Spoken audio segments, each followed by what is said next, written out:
भागलपुर से इंसानियत को शर्मसार कर देने वाली खबर सामने आई है। यह दोस्ती के नाम पर की गई ऐसी दरिंदगी है जिसने पूरे समाज को झकझोर कर रख दिया। बता दें कि नाथनगर थाना क्षेत्र में दोस्तों ने मिलकर अपने ही दोस्त की न सिर्फ बेरहमी से हत्या की बल्कि सबके साथ ऐसी हैवानियत की जिसे सुनकर किसी का भी कलेजा कांप जाए। 23 दिसंबर से लापता युवक अभिषेक कुमार की निर्मम हत्या कर उसके शव को 3 हिस्सों में काट दिया गया। शुक्रवार देर शाम राघोपुर पंचायत के शाहपुर पुलिया के पास प्लास्टिक के बोरे में बंद शव मिलने से इलाके में सनसनी फैल गई। शव से सर और दोनों पैर गायब थे। मृतक अभिषेक कुमार मस्कन निवासी संतोष दास का भांजा था। परिजनों ने 24 दिसंबर को नाथनगर थाना में उसकी गुमशुदगी की रिपोर्ट दर्ज कराई थी। वहीं पुलिस ने 2 आरोपितों की निशानदेही पर शव बरामद किया। बोरे में मिट्टी और बालू भरा हुआ था। सबके दोनों हाथ मोटी रस्सी से बंधे थे और जैकेट की चैन से शरीर को कसकर बंद किया गया था। प्रारंभिक जांच में खुलासा हुआ है कि पहले युवक की जांघ में गोली मारी गई, फिर इलेक्ट्रॉनिक मशीन और हेक्सा ब्लेड से सबके टुकड़े किए गए। बताया जा रहा है कि आरोपितों ने सर और पैर गंगा नदी में फेंकने की बात कबूली है। सिटी डीएसपी 2 राकेश कुमार ने बताया कि मिर्जापुर निवासी राधे, ऋतिक और आयुष को गिरफ्तार कर लिया गया है। पुलिस पूरे मामले की गहराई से जांच में जुटी है। वहीं इस वारदात के बाद दोस्ती और भरोसे दोनों पर बड़ा सवाल खड़ा हो गया है। 23/12/2025 को मेरा भगना अभिषेक कुमार मेरे घर से यह बोल करके निकला 7:30 बजे शाम के कि हम ऑटो वाले को पैसा दे करके हम आ रहे हैं। वो ऑटो वाला मेरा माल उस दिन पहुंचा करके भागलपुर से आया था, उसका कुछ पैसा रह गया था, करीबन 150 रुपये। बोला कि हम पहुँचा करके हम आ रहे हैं। वो जब घर से निकला तो वो करीबन 1-2 घंटे के बाद वो नहीं वापस आया। तो मैंने मेरे घर से कॉल किया कि कहाँ हो, तो बोला कि हम रास्ते में हैं, हम आ रहे हैं। तो काफ़ी ठंड का समय था, हम लोग का आँख लग गया।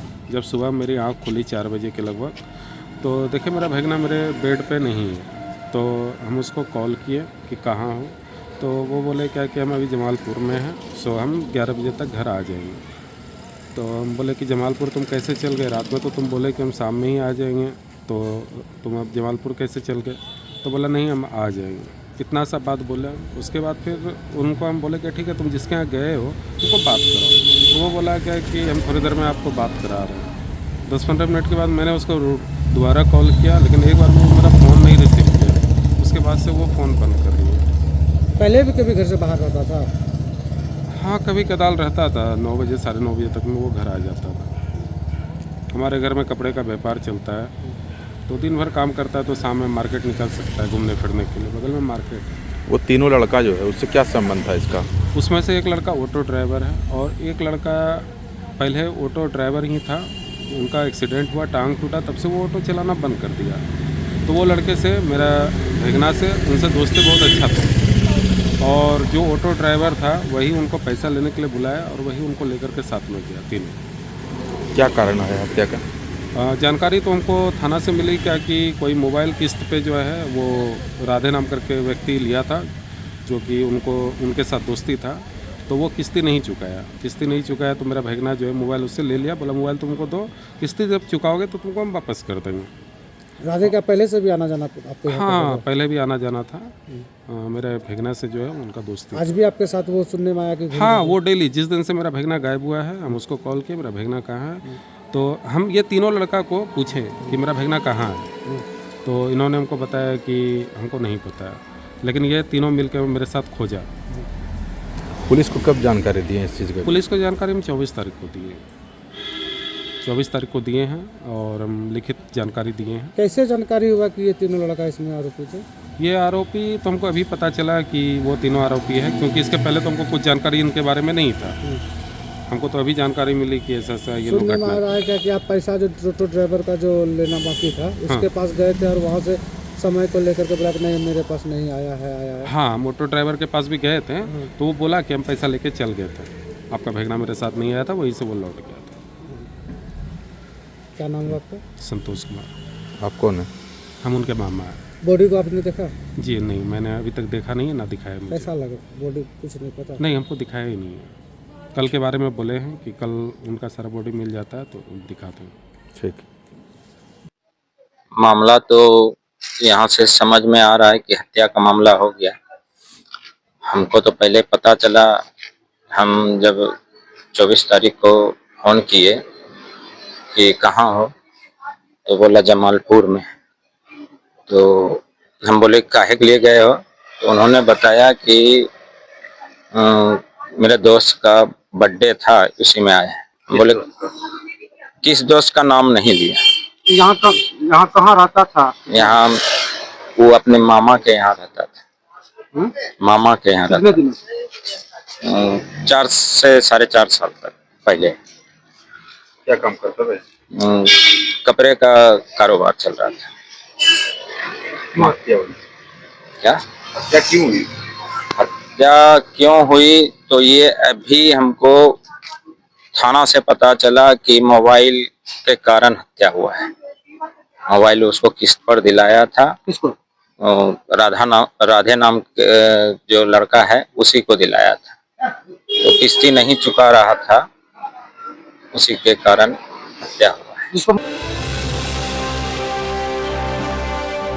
वेब मीडिया समागम के 7वें स्थापना दिवस पर शनिवार को भागलपुर में भव्य कार्यक्रम आयोजित किया गया।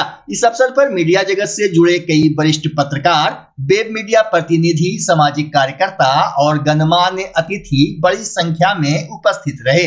समारोह में डिजिटल पत्रकारिता के बदलते स्वरूप और उसकी बढ़ती जिम्मेदारियों पर विस्तृत चर्चा हुई। कार्यक्रम का शुभारंभ पूर्व केंद्रीय मंत्री अश्विनी कुमार चौबे, बीजेपी के media panelist doctor Preeti Shekhar, Bhagalpur नगर विधायक Rohit Pandey, web media journalist के राष्ट्रीय अध्यक्ष आनंद कौशल, न्यूज 18 के editor in chief Manoj Malyani, news 18 के बिहार संपादक Brijmohan Singh, web media association national के एग्जीक्यूटिव मेंबर विजय सिन्हा, कुमार आदित्य एवं वेब मीडिया संगठन के भागलपुर जिला अध्यक्ष श्यामानंद सिंह ने संयुक्त रूप से दीप प्रज्वलित कर किया। समारोह को संबोधित करते हुए पूर्व केंद्रीय मंत्री अश्विनी कुमार चौबे ने कहा कि डिजिटल पत्रकारिता आज लोकतांत्रिक मूल्यों की रक्षा, पारदर्शिता बढ़ाने और जन सरोकारों को मजबूती से सामने लाने का सशक्त माध्यम बन चुकी है।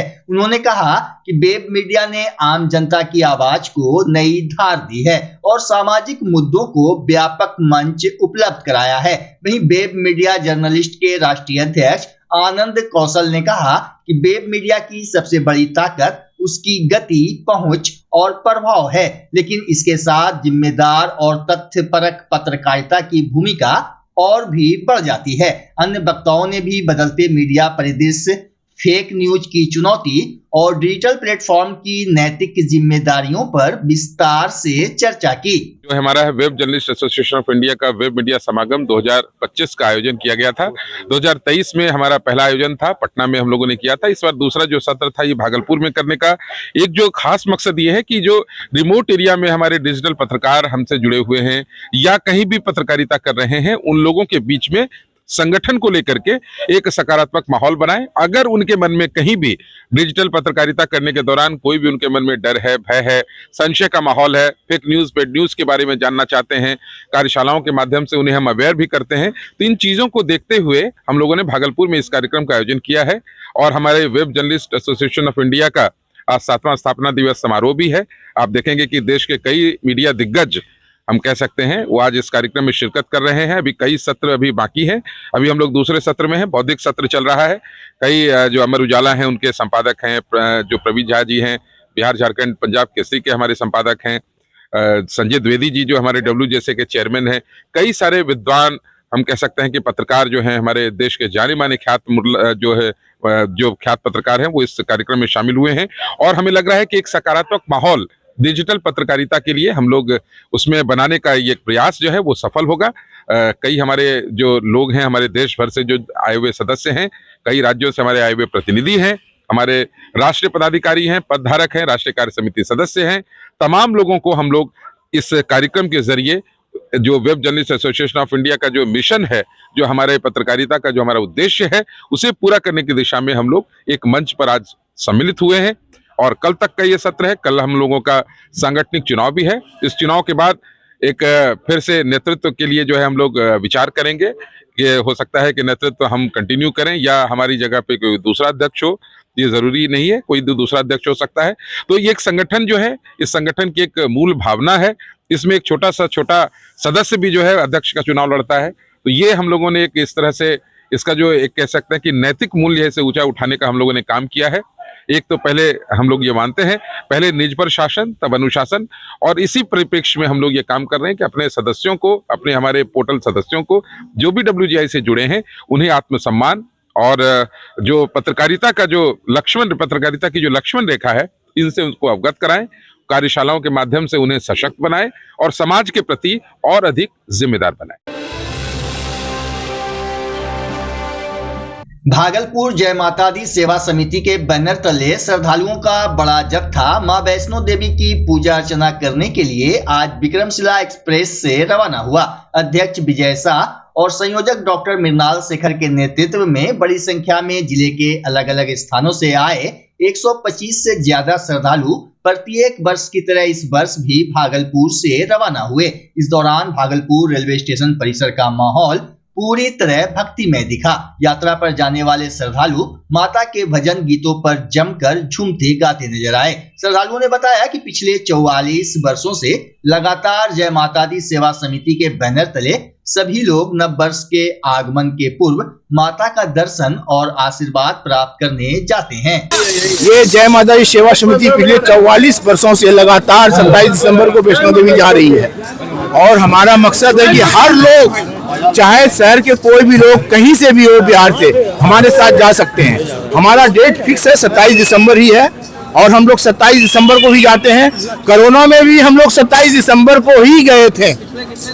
पिछले 44वां साल है, 82 में शुरू किए थे, ये 44 साल हो रहा है, इस बार 44वां साल हो रहा है। अब माता रानी सभी भक्तों को और इन सभी भक्तों को जिन्होंने मुझे छोड़ने आया है उन सभी को मनोकामना पूर्ण करे और सभी को आशीर्वाद दे, सभी की यात्रा सफल हो। जय माता दी।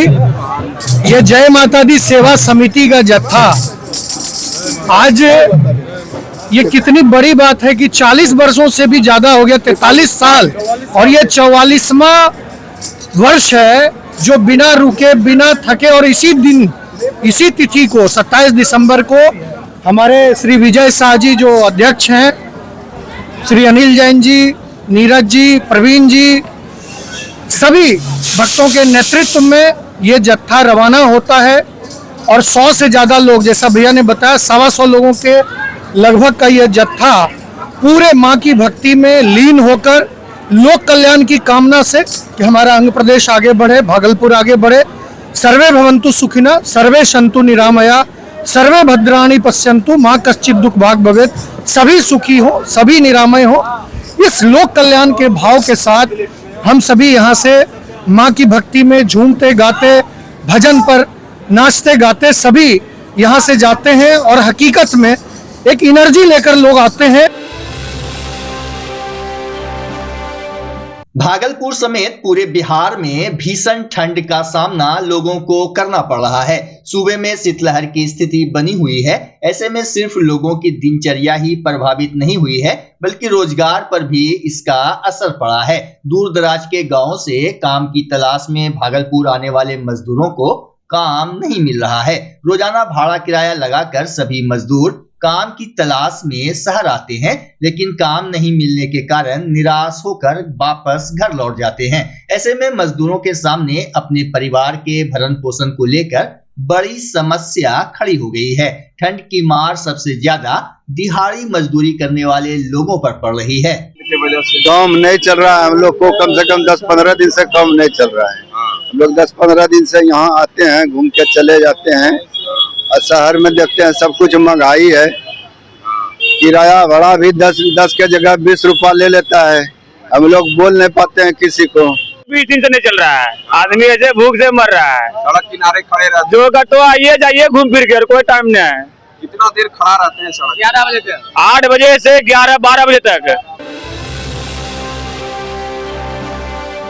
मशहूर सूफी संत हजरत ख्वाजा मोइनुद्दीन चिश्ती के 813वें उर्स के मुबारक मौके पर भागलपुर के हबीबपुर में नौजवान कमेटी की ओर से भव्य महफिल समा का आयोजन किया गया। सूफियाना कलाम और कव्वालियों से पूरा माहौल रूहानियत में डूब गया। ख्वाजा गरीब नवाज की मोहब्बत, इंसानियत और भाईचारे के पैगाम ने हर दिल को छू लिया। वहीं महफिल समा में बड़ी संख्या में अकीदतमंदों की मौजूदगी रही। दुआओं के साथ अमन, चैन और भाईचारे का पैगाम दिया गया। इधर गरीब नवाज के उर्स के मौके पर शुक्रवार की रात भागलपुर के मुगलपुरा सहित विभिन्न स्थानों पर देग चढ़ाने की रस्म अदा की गई। साथ ही फातिहा के बाद तबरुकात बांटे गए। बता दें कि भागलपुर शहरी एवं ग्रामीण क्षेत्र के कई इलाकों में उर्स के अवसर पर लोग मन्नतें मांगते हैं, कुरान खानी करते हैं और गरीबों में तबरुकात बांटते हैं, जिससे आध्यात्मिक जुड़ाव और सामूहिक खुशी का माहौल बनता है। बच्चा जब जन्म लेता है तो कई बार बच्चा तुरंत नहीं रोता है, रोने में देर हो जाता है। ऐसे में बच्चा क्षतिग्रस्त हो जाता है और उसके बचने की संभावना कम हो जाती है। और यदि बचा तो भविष्य में उसमें विकलांगता की समस्या आती है, जिसे सीपी कहते हैं, जिसका कोई माकूल इलाज नहीं है और ज़िंदगी भर बच्चा विकलांगता से जूझ सकता है। ऐसे में पूरे संसार में कूलिंग थेरेपी का सहारा लिया जाता है। जन्म से ठीक 6 घंटा के अंदर यदि उसको कूलिंग थेरेपी दिया जाए तो उससे उसका सीपी की समस्या कम होती है और बचने की भी संभावना बढ़ती है। पहली बार बिहार झारखंड में आपके शहर के स्नेह नवजात शिशु बाल सेवा केंद्र में यह मशीन उपलब्ध है। कभी भी ऐसी बात हो कि बच्चा रोने में विलम्ब हो गया तो आप स्नेह नवजात शिशु बाल सेवा केंद्र में जरूर संपर्क करें।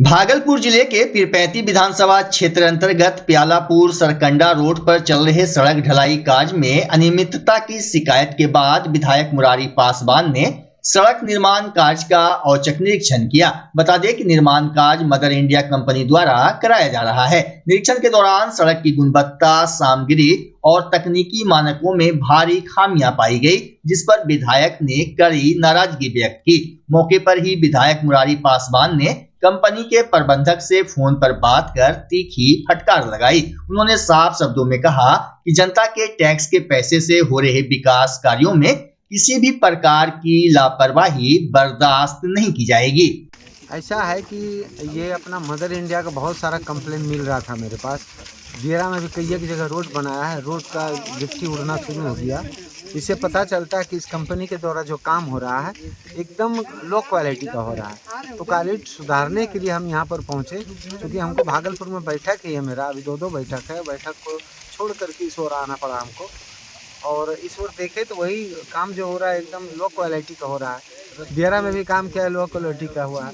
इन लोगों से बात करके जेई को बोले कि आप अपने काम में सुधार कीजिए, ये सारा जो बढ़िया मटेरियल है तो उसको लाइए। बालू जो दे रहे हैं, बालू में भी ठीक ठाक होना चाहिए। बालू में भी कहीं मिट्टी क्या आ रहा है। तो चलिए जो भी हो, मोटा पतला थोड़ा होता है, लेकिन गिट्टी की क्वालिटी होना चाहिए। और सीमेंट और बालू में जो मिश्रण होता है, गिट्टी का जो मिश्रण होता है, उसका जो एस्टीमेट होता है वो ठीक होना चाहिए।